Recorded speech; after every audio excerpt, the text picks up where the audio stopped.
I never thought I'd be the kind of man sitting here, questioning my own marriage, my own actions, and my own worth as a husband. For 7 years, I believed I and my wife had built something unshakable. We'd been through dark times, shared secrets that broke us down and stitched us back together. I trusted her with the worst parts of my past, and she trusted me with hers. But last week, after what I thought was just another night of closeness, of love, of comfort, she looked at me and said the words that shattered me, technically. "You raped me." I froze. My heart stopped. Because how could I be accused of something so vile? By the very woman who had just pulled me closer, dragged me on top of her, and whispered that she wanted me. And now, every time she touches me, every time she leans in, every time she suggests intimacy, all I can think is, am I her husband? Or am I her rapist in disguise? When I first met my wife, I thought she was the answer to every broken part of me. We weren't strangers to pain, not her, not me. And maybe that was what pulled us together in the first place. Two wounded souls, hoping that if we held each other tightly enough, the cracks would somehow heal. We started dating almost 11 years ago. Back then, I was a different man, younger, restless, always trying to find an anchor in a world that never felt steady. She came into my life quietly, but her presence was loud enough to silence everything else. She had this way of making me feel seen. Not just looked at, but truly seen, and from the beginning, there were no masks between us. We didn't play those games people play when they first start dating, hiding flaws, pretending to be perfect. No, we came raw, damaged, bleeding from old scars. I told her about the nights I couldn't sleep, about the shadows that haunted me from my childhood. I told her about my brother, about the things he did to me that no child should ever go through. I told her how it made me feel dirty, broken, like I carried some invisible disease that no one could ever understand. I expected her to look at me differently after that, to flinch, to walk away. But she didn't. She held my hand tighter, looked me in the eye, and whispered, "You're safe with me." And then she opened up too. She told me about her ex and how he had forced himself on her. How every time he smiled at her, she felt sick inside, because behind that smile was the memory of pain she never wanted. I remember the way her voice cracked when she admitted it, the way her hands shook, the way she couldn't even say the word rape without her lips trembling, and I swear to God, hearing her story lit a fire inside me, a rage I'd never felt before. Because for the first time in my life, it wasn't about my own pain, it was about hers. I hated that man without ever meeting him. I hated the way he had stolen something from her, something sacred. I remember sitting on my phone for hours, scrolling through Facebook, finding his workplace, his schedule, and even the damn bus he used to take. I was ready to throw away my life, my freedom, everything, just to make him feel an ounce of what he had put her through, but life has a way of pulling you back when you're about to jump off the edge. She called me one night, out of the blue, and her voice was soft, almost pleading. She didn't know what I was about to do, but she must have sensed the storm in me. That phone call stopped me. And looking back, I thank her for it, because one stupid decision would have ruined both our lives. From then on, we built a promise. No secrets, no lies. We would face everything together, even the ghosts of our past years past, and we got married. It wasn't a fairy tale wedding, but it was ours. I still remember the way she looked at me when she walked down the aisle, like I was her safe place, like I was the one person she could trust in a world that had betrayed her too many times. And I remember thinking, this is it? This is home 7 years of marriage.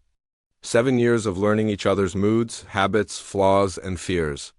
7 years of laughter that echoed through our small apartment and fights that sometimes left us in silence for days. But through it all, there was love. We weren't perfect, but who is? Some days she carried me when I couldn't carry myself. Some days I held her when her past threatened to swallow her whole. And intimacy, well, that was our escape. Not just sex, but closeness. Holding each other, whispering into the night, sharing warmth in a cold world. For me, intimacy was proof. Proof that I wasn't the broken boy my brother had tried to make me believe I was. Proof that I could give love and receive it. Proof that I was wanted, and she seemed to understand that. She knew how much it mattered to me. Sometimes she was the one to initiate, pulling me close when I was too lost in my thoughts. Sometimes I was the one reaching for her. It was give and take, a rhythm we found over the years, but what I didn't know, what I could have never guessed, was that maybe, just maybe, the rhythm wasn't as balanced as I thought looking back now. I wonder how many times she said yes when she really wanted to say no. How many times she smiled through something just to keep me happy. At the time, I didn't question it because it felt real. Her touch, her kiss, her body pressed against mine, it all felt like love. How could I have known otherwise? We had our routines. Sunday mornings were for lazy cuddles. Friday nights after long work weeks often ended in intimacy, a way to unwind and reconnect. There were moments of passion, and there were moments of quiet closeness. I thought we were fine. I thought we were more than fine. I thought we were unshakable, but life doesn't give you warning signs. It doesn't tap you on the shoulder and say, hey, things aren't what they seem. Pay attention. No, it waits until you're comfortable, until you're sure you're safe. And then it rips the ground out from under you, and that's what happened last week. We were lying in bed after one of those nights that felt normal, familiar. She had been the one to climb on top of me, to kiss me first, to pull me close. I didn't question it. Why would I? It felt mutual. It felt wanted, but then, in the silence afterwards, as we were catching our breath and just holding each other, she said it, technically you raped me. At first I thought she was joking. Some dark, twisted attempt at humor? My stomach dropped, but I forced a laugh, waiting for her to smile, to say she was kidding. But she didn't. She just looked at me, calm, almost casual, like she had just commented on the weather. I asked her what she meant. And her answer cracked something deep inside me. Well, I didn't actually want sex. I only did it because I knew you wanted it. I lay there, staring at her, replaying the moment in my head. She had kissed me. She had touched me. She had pulled me closer, and yet she was saying she hadn't wanted any of it. That it was only for me? That she hadn't truly consented, not in her heart, and that's when the doubt began to creep in. That's when I started questioning everything. For days after that conversation, I kept trying to convince myself it was nothing. That maybe she didn't mean it the way it sounded. Maybe she had used the wrong word. Maybe it was just one of those careless comments people throw around without realizing how deep it cuts, I told myself. Don't overthink it. We've been together too long and been through too much for something like this to shake us. She probably just had a rough day and probably just wanted to make a point about not always being in the mood, Dodd, and for a moment. I almost believe that the next morning she made me breakfast like she always does. She kissed me on the cheek before I left for work. In the evenings, she laughed at my dumb jokes and curled up next to me on the couch, and for all the world, it felt like nothing had changed, but inside me, everything had still. I tried to play along. Tried to pretend things were normal. Tried to push the thought to the back of my mind that maybe she hadn't truly wanted all those times we were together. That maybe I'd been blind, mistaking compliance for desire one night. She even reached for me again, her touch soft and familiar, the way it had always been. And for a second I felt relief. See, I told myself, she still wants you. She's still your wife. You're imagining things, but just as quickly the relief slipped away. Because in the back of my mind, her words echoed louder than her touch. Technically, you raped me, and that's when the false comfort shattered, when I realized this wasn't something I could just brush off. The more I thought about her words, the more they grew inside me like poison. It didn't matter what she did afterward, whether she kissed me, cooked for me, or laughed with me. That one sentence had carved itself into my brain. Technically, you raped me? I couldn't shake it off. Every time she brushed against me in the kitchen, every time her hand touched mine on the sofa, every time she lay next to me in bed, I felt the weight of that accusation pressing down on my chest. And the cruel part was, she wasn't even treating it like an accusation. To her, it was just a passing comment, a statement tossed into the air. To me, it was a knife. I began to notice things I'd never noticed before. Little hesitations, pauses I had once thought were nothing. A sigh before she said yes. A quiet look in her eyes I used to ignore. I kept asking myself, had I been blind this whole time? What if all these years I thought she was giving, but really she was just enduring? What if the intimacy I treasured as love had been, for her, just tolerance? The questions ate me alive. I remember lying awake one night, staring at the ceiling while she slept peacefully beside me. I turned my head and looked at her, at the woman I loved, the woman who knew all my scars, who once told me I was safe with her. And I couldn't stop wondering, does she feel safe with me? Or has she just been surviving me? The thought broke. May started pulling away without meaning to. When she reached for me, I'd freeze up. When she kissed me, I'd kiss her back, but it felt empty. When she hinted at intimacy, I made excuses. I'm tired, I've got work in the morning, maybe tomorrow. She noticed. Of course she noticed. One evening, as we were sitting on the couch, she leaned against me and asked, "Why are you being so distant? Did I do something?" And for a moment, I almost told her everything. I almost poured it all out, the sleepless nights, the gnawing doubts, the way her words had destroyed something inside me. But instead, I shook my head and lied. No, it's nothing. Just stressed from work.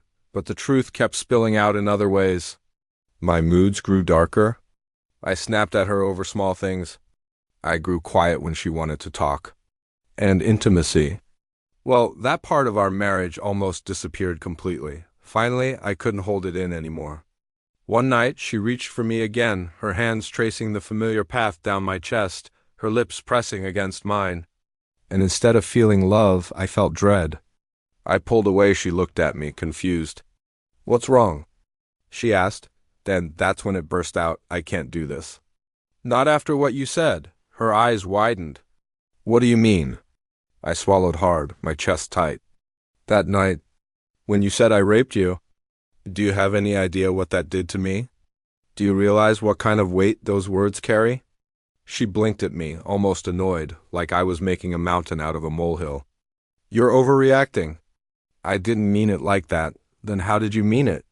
I snapped. "Because you looked me in the eyes and told me something that has haunted me every second since. You said you didn't actually want it, that you only did it for me. Do you understand what that means? Do you understand what you're accusing me of?" She sighed like she was tired of the conversation already. "I wasn't accusing you of anything. I was just being honest. Sometimes I don't feel like it, but I go along because I know it makes you happy. That's what people do in relationships. Compromise. Compromise." That word cut me deeper than her accusation. Because to me, compromise is deciding what to eat for dinner or where to spend the weekend. Compromise is not giving your body when your heart doesn't want. Toy shook my head, tears stinging my eyes. That's not compromise. That's you sacrificing yourself without telling me? That's you letting me think everything's fine when it isn't, and now I can't trust anything anymore. I can't trust that you actually want me when you touch me. I can't trust that all those times in the past were real. I can't even trust myself. Because what if I've been hurting you without even knowing it? Her expression hardened. You're twisting my words. I never said you hurt me. I just said sometimes I do it for you. Why are you making this into such a big deal? And that was the moment I realized she didn't get it. Maybe she couldn't get it because for me, with my past, with the scars left by my brother, consent isn't just a checkbox. It's sacred. It's the difference between being human and being an object. And now, hearing her downplay it, treat it like I was being dramatic. It broke something I don't know if I can ever fix. Since that night, things haven't been the same. I told her I don't feel comfortable having sex with her right now, not until we sort this out. She rolled her eyes, said I was exaggerating, and even told me I should just take what's being offered. But how can I? How can I touch her knowing she might not really want it? How can I hold her knowing she might just be enduring me? How can I be her husband when I'm terrified of being her abuser? I feel trapped in my own marriage, and the cruelest part is, I don't know if I'm the victim or the villain here. The tension in our home became unbearable. Silence stretched between us, heavy and suffocating. We still shared the same bed, still lived under the same roof, but it felt like two strangers trapped in the same space. Nights were the worst. Nights used to be our sanctuary. The place where the world faded away, where it was just her and me, wrapped in each other's warmth. Now the bed felt cold, no matter how close we lay. My body ached for her, but my mind screamed at me to stay away one night. The storm finally broke. We were lying side by side, the darkness pressing in, when she turned to me and whispered, "Are we ever going to be normal again?" Her words hit me like a hammer. Normal, that was all I wanted to. But what did normal even mean anymore? I turned to face her, and in the faint glow from the streetlight outside, I saw the frustration etched on her face. She wasn't angry, not exactly. She was hurt, confused, maybe even scared. I don't know, I admitted. My voice cracked. I don't know if we can go back, her brows furrowed. All because of one comment? You're going to throw everything away because I said something the wrong way? I sat up, running my hands through my hair, feeling the weight of everything pressing down on me. It wasn't just a comment. Don't you understand? For you, maybe it was just words. For me, it was everything. Do you know what it feels like to be accused of something you've spent your whole life hating? To be told you're no different from the person who ruined your childhood? Her eyes widened. She opened her mouth, then closed it again. She didn't know what to say. I kept going, my voice shaking, louder than I intended. Do you know how many nights I've lain awake, asking myself if I ever forced you? If I ever took something from you without realizing it? Every touch, every kiss, every moment, I've replayed it in my head, wondering if you were truly there with me or just enduring me. Do you know what that does to a man? To a husband? To someone who's already been broken once? Tears burnt my eyes, but I didn't care. I let them fall. She finally sat up too, reaching for me, but I pulled back. I couldn't let her touch me, not right then. Not when my skin felt like it was on fire. You're twisting this, she whispered. I never said you forced me. I just meant, sometimes I give even when I'm not in the mood. Isn't that what love is? Sacrificing for each other? I laughed bitterly, shaking my head. Love isn't sacrifice like that. Love isn't laying your body down like a burden. Love is choosing, wanting, desiring. And if you didn't want it, then it wasn't love. It was you giving yourself away because you thought you had to. That's not what I ever wanted from you. Her face crumpled. For the first time, I saw her break. Her lips trembled, her eyes filled with tears, and she whispered, I didn't think it would hurt you this much. I thought I was being a good wife, and those words shattered me all over again. A good wife. That's what she thought she had to be, someone who gives, no matter what, someone who suppresses her own needs for mine.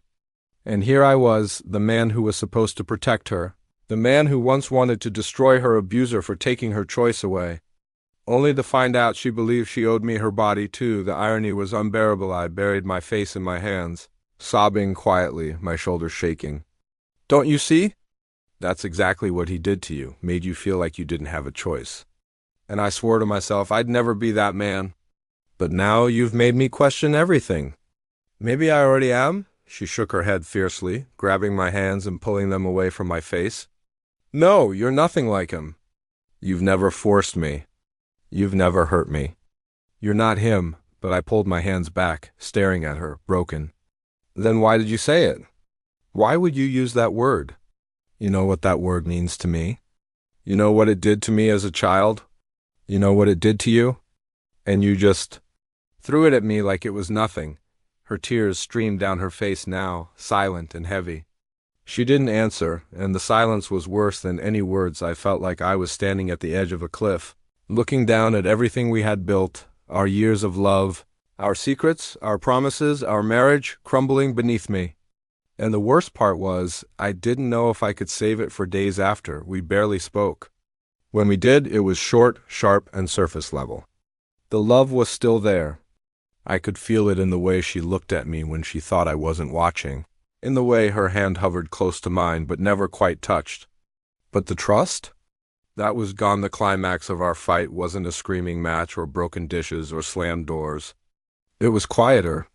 It was the realization that two people who loved each other deeply could still wound each other so badly that love alone couldn't fix it, and I don't know if I've ever felt so lost. The days that followed felt like walking through fog. Everything around me looked the same. The walls of our home, the furniture, the sound of her footsteps in the kitchen, but it all felt distant, muted, as if I was living in someone else's life. We weren't fighting. Not anymore. The storm had passed, but in its place there was silence. Not the comfortable kind of silence couples share after years together, but the heavy kind. The kind that presses down on your chest and makes it hard to breathe. I tried to go about my days normally, work, chores, conversations with friends, but inside, I was hollow. I'd catch myself staring at her across the room, wondering if she was feeling the same emptiness. Sometimes our eyes met, and for a fleeting second, I saw regret in hers.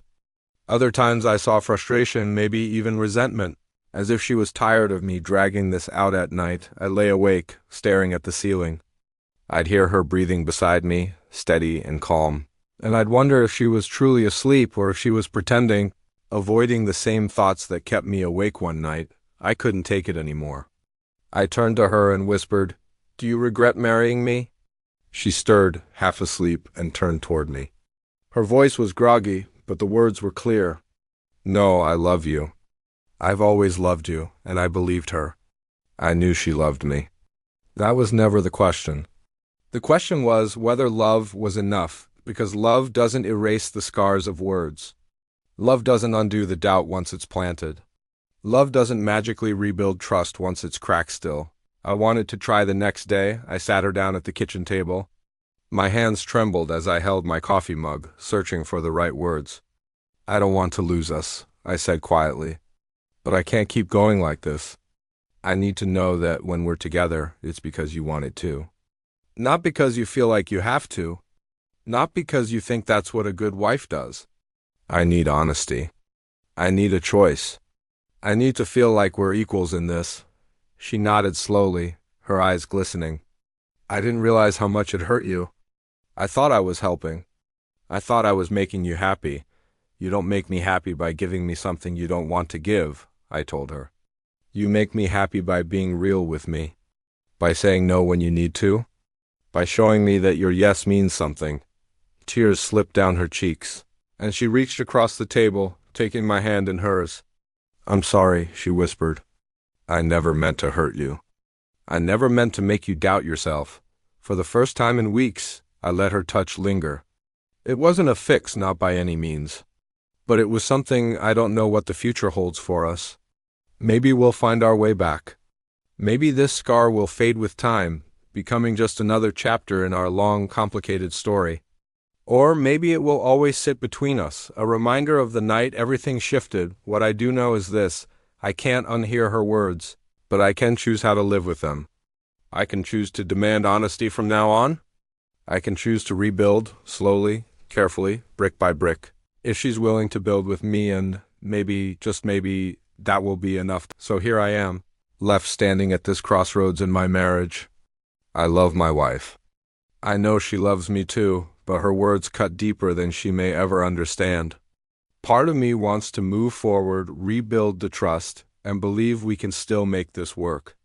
Another part of me wonders if things will ever truly feel the same again. I keep asking myself, can love survive when trust has been shaken this badly? But maybe the better question is one I should ask all of you. If your partner ever told you after intimacy that it was technically rape, would you be able to keep loving them the same way? Or would those words forever change how you see them? This was just one story, but the next one will be even more dramatic. Are you ready? Then you need to subscribe to HOA Stories 87 right now. Like this video, share it with your friends, and hit the bell because the next story might sound a little too close to home.